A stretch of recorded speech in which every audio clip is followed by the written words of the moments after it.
अहोई अष्टमी की आप सभी माताओं को ढेर सारी शुभकामनाएं। कार्तिक मास और कार्तिक मास में आने वाला ये अति महत्वपूर्ण व्रत जिसे अहोई अष्टमी के नाम से जाना जाता है, मुख्यतः स्त्रियां रखती हैं जिनके बच्चे होते हैं और वो अपने बच्चों के स्वास्थ्य, मंगल कामना और दीर्घायु की कामना लेकर ये व्रत रखती हैं। जिन माओं के बच्चे अभी तक नहीं हैं वो भी अहोई माता से प्रार्थना करती हैं कि उनकी भी गोद जल्द ही हरी भरी हो जाए।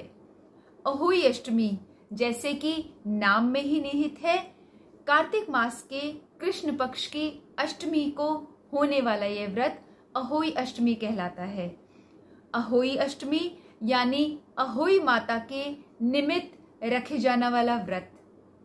अहोई माता लक्ष्मी का ही एक स्वरूप है जिनकी विशेष रूप से आराधना, पूजा, वंदना इस दिन की जाती है।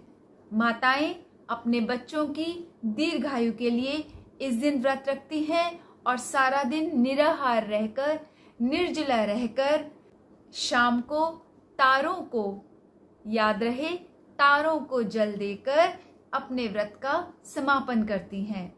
करवा चौथ पर जैसे चंद्रमा को अर्घ्य दिया जाता है, उसी तरीके से अहोई अष्टमी को तारों को जल देकर, अर्घ्य देकर इस व्रत का समापन किया जाता है। इसके लिए सुबह सवेरे प्रातःकाल उठकर स्त्रियां स्नान करती हैं, स्वच्छ धुले हुए वस्त्र पहनती हैं, अहोई माता के आगे दीपक जलाती हैं और अपने बच्चों की शुभ कामना का ध्यान रखते हुए माँ लक्ष्मी, माँ अहोई माता से प्रार्थना करती हैं कि हे अहोई माता, मेरा व्रत स्वीकार करना, मुझे इतनी शक्ति देना कि मैं विधि विधान से आज व्रत रख सकूं और आप मेरे बच्चों का हमेशा मंगल करना। सारा दिन निराहार रहकर या फिर कुछ स्त्रियां दिन में फलाहार भी करती हैं।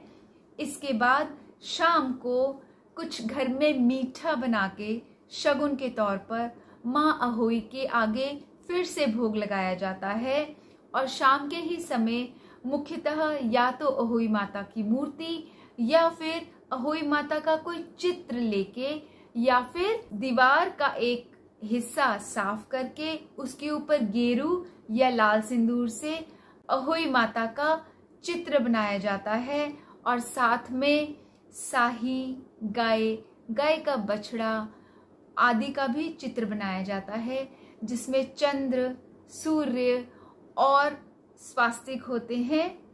चित्र के ही साथ में अपने सभी बच्चों के नाम भी शगुन के रूप में लिखे जाते हैं। शाम को कुछ मीठा जैसे हलवा बनाकर या खीर बनाकर माँ अहोई को भोग लगाया जाता है। अहोई माता के व्रत की कथा सुनी जाती है और आरती की जाती है।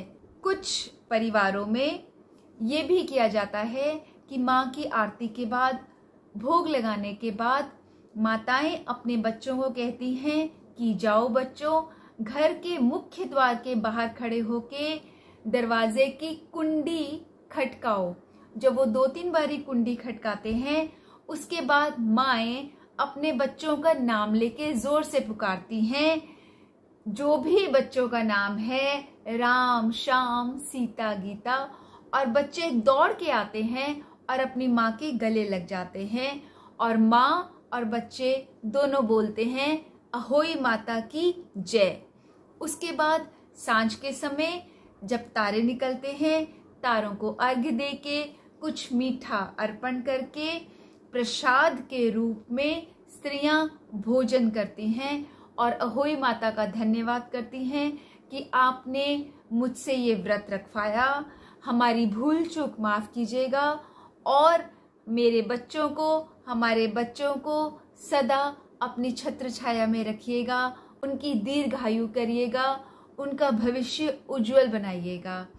अहोई माता का ये व्रत बहुत ही अद्भुत व्रत है और ये मान्यता है, ये विश्वास है कि जो भी स्त्री अपने बच्चों की मंगल कामना के लिए प्रत्येक वर्ष ये व्रत रखती है, उसके बच्चों को भविष्य में कोई भी कष्ट नहीं सता पाता। इस दौरान अगर कोई भूल चूक हो जाए तो अहोई माता से हाथ जोड़कर विनती करके अपनी भूल की क्षमा मांग लें। अहोई माता के व्रत की कथा अगले वीडियो में देखने के लिए डिस्क्रिप्शन में दिए हुए लिंक या फिर स्क्रीन पर आ रहे लिंक पर क्लिक करिए। रचनात्मक कथा से जुड़ने के लिए धन्यवाद। अगर आपने अभी तक चैनल को सब्सक्राइब नहीं किया है तो कृपया सब्सक्राइब कीजिए और मेरे साथ अपने भी दुर्लभ मनुष्य जन्म को सफल बनाने का प्रयास कीजिए। जय अहोई माता।